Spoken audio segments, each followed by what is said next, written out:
మనతో పాటు బీఆర్ఎస్ నాయకులు మంజుల రాణి గారు ఉన్నారు. మాట్లాడే ప్రయత్నం చేద్దాం. ఎట్లా చూస్తారు కేసీఆర్ గారు వస్తా ఉన్నారు? కేసీఆర్ వస్తున్నారంటే కథం రేవంత్ రెడ్డి బయటికి వెళ్ళాడు ఇక. రెండు సంవత్సరాల టైం ఇచ్చిండు బాపు కేసీఆర్. ఎందుకంటే ఒక ఎమ్మెల్యే నుంచి మంత్రి కూడా కాని మూర్ఖుడు ఈరోజు ముఖ్యమంత్రి అయిండు. కాబట్టి ఒక రెండు సంవత్సరాల టైం ఇచ్చిండు.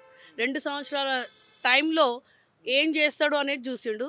ఏమీ లేదు, తెలంగాణను మళ్ళా బొందబెట్టడానికి చూస్తుండనే బాపు కేసీఆర్ బయటికి వచ్చిండ్రు. ఎందుకంటే ఆయన చాలా కష్టపడి అంటారు కదా, నీళ్లు నిధులు నియామకాలు అని చెప్పేసి ప్రజలల్లో వచ్చి ఈరోజు చేయాలని. ఈరోజు కృష్ణా జలాలు ఎక్కడ పోతున్నాయి, ఎంత కష్టపడి తీసుకొచ్చుకున్నాము, ఎవరి చేతిలో పోయి పెడుతున్నాడు ఈ మూర్ఖుడు. అసలు ఎవరు ఎక్కడ తీసుకొని ఏ నీళ్లు నిధులు అంటారు కదా, ఎక్కడెక్కడ తీసుకొని ఎవరు పోతున్నారో కూడా తెలియకుండా కష్టపడి తెలంగాణను తెచ్చుకున్న బాపు కేసీఆర్ ఈరోజు ఒక విధ్వంసం తీసుకొని వస్తుందని చెప్పేసే బాపు కేసీఆర్ బయటికి రావాల్సి వచ్చింది. లేకుంటే బాపు కేసీఆర్ ఏమనుకుంటే నాకన్నా మంచిగా చేస్తాడు, ప్రజలు నమ్మి ఓటేసిండ్రు, ఈ మూర్ఖునికి నమ్మి వేసిండ్రు కాబట్టి ప్రజలకు కూడా తెలవాలి కదా ఎంత చేస్తాడో. ఏం చేయకముందే బాపు కేసీఆర్ వచ్చి నన్ను డిస్టర్బ్ చేసిండు, లేకుంటే నేను చందమామను కూడా కిందికి తీసుకొచ్చేటోన్ని అనే మాటలు, కళ్ళబుల్లి మాటలు చెప్పి వచ్చిన మూర్ఖునికి 2 ఏళ్ళ టైం ఇచ్చిండు. ఆ 2 ఏళ్ళ టైం అయిపోయింది. ఈరోజు బాపు కేసీఆర్ వస్తుండంటే రేవంత్ రెడ్డి కథం గాయబ్ అయిపోయిండొచ్చు, ఎక్కడున్నాడో కూడా తెలియదు. రేవంత్ రెడ్డి పాలన ప్రజలకు మంచిగా అర్థమైంది. ఈరోజు బాపు కేసీఆర్ ఏమేమి అంటారు కదా, నీళ్ళు ఎక్కడ పోతున్నాయి, నిధులు ఎక్కడ పోతున్నాయి, మన తెలంగాణను బంగారు తెలంగాణ చేసుకుందామని చెప్పేసి కష్టపడి తెచ్చుకున్న దాన్ని వీడు పోయి అంటారు కదా పుట్టి పుణ్యాన అమ్ముకు అంటారు కదా ఏదో సిటీ, ఏదో సిటీ చేసిండు కదా.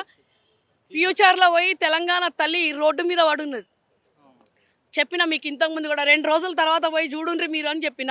ఇదే మా టీ న్యూస్ మీడియా వాళ్ళు వీళ్ళు పోయి చూస్తే ఏముంది, తెలంగాణ తన తెచ్చుకున్న కాంగ్రెస్ తల్లిని కూడా రోడ్డు మీద వేసిన మూర్ఖుడు ఈరోజు తెలంగాణది మన అంటారు కదా తల్లిది అవమానించి రోడ్డు మీద పడున్నది తమ్మి. 2 రోజులకు బుడు పుటారం చేసి ఆడ కొన్ని 100 కోట్లు ఖర్చు పెట్టిండు.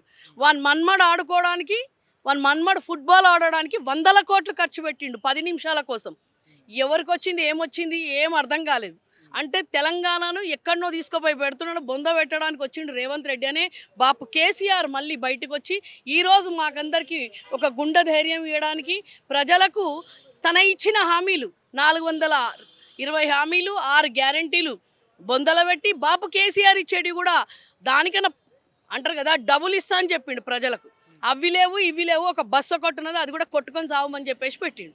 కాబట్టి ఇవన్నీ మెడలు ఉంచి గల్లా ఉంచి ఇవన్నీ తీసుకొస్తా అని చెప్పే ప్రజలకు నమ్మకం బలపడానికి ఈ 3 ఏళ్ళు ప్రజలలో ప్రజాక్షేత్రంలో మా బాపు కేసీఆర్ ఉంటాడు. ఖచ్చితంగా మళ్ళీ మేము ఎట్లయితే పోరాట గడ్డల మీద తెలంగాణ ఉద్యమాన్ని తెచ్చుకున్నామో ఈ 3 ఏళ్ళు అదే పోరాటంతో మళ్ళా మా బాపు కేసీఆర్ ముఖ్యమంత్రి అవుతాడు. ఖచ్చితంగా మా ప్రజలందరూ అంటారు కదా ఈరోజు ఒక నమ్మకంతో బాపు కేసీఆర్ వస్తుండని చెప్పేసి ప్రతి ఒక్కరు 1000 కళ్ళతో ఎదురు చూస్తుండమ్మా. జై తెలంగాణ.